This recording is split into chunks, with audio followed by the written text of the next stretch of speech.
Members, this is a frustrating thing for me because I know one of the things that I talk a lot to my own city councilors in my own city about is how to best create a good working relationship.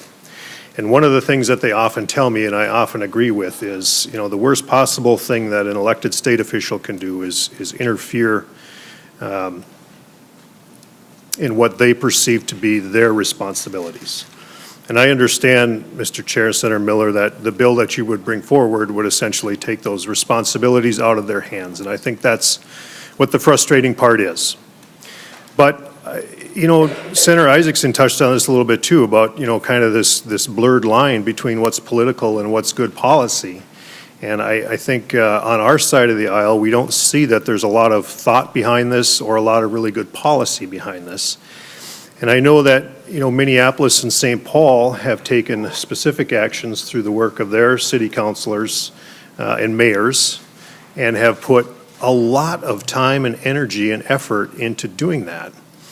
And it's not forgotten on me the fact that those folks are as close to the people as you possibly can get, and they are elected officials, and they are accountable to their constituents. So we have got to be of the assumption here in state government that those folks are being accountable and they are doing the will of their communities, so to speak. And it's clearly obvious that this particular bill, when I just look at the co-authors, there's not a single senator that represents St. Paul or Minneapolis as a co-author.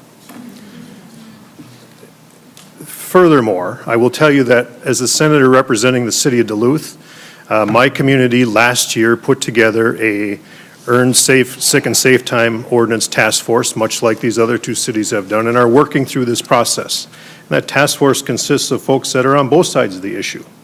Big business, small business, labor, community activists, city councilors, and they're doing good work and they're doing a lot of it.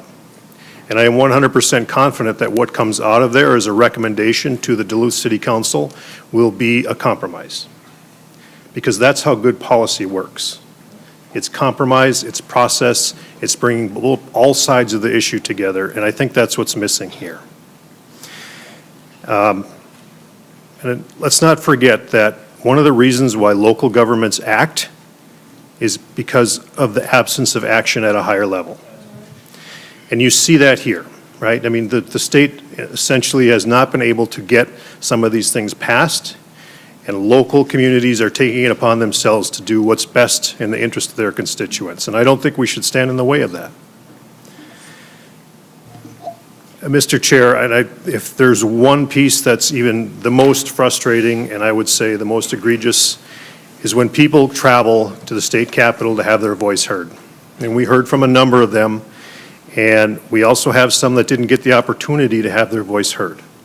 And I believe I heard you say in the beginning of the meeting that this bill is not on a fast track. As I read the bill, there's nothing in here that says that we have to pass this today and send it on to the next committee. There's certainly no rush. And I think in the interest of letting Minnesotans have their say in state government, that we should find the time to be able to do that.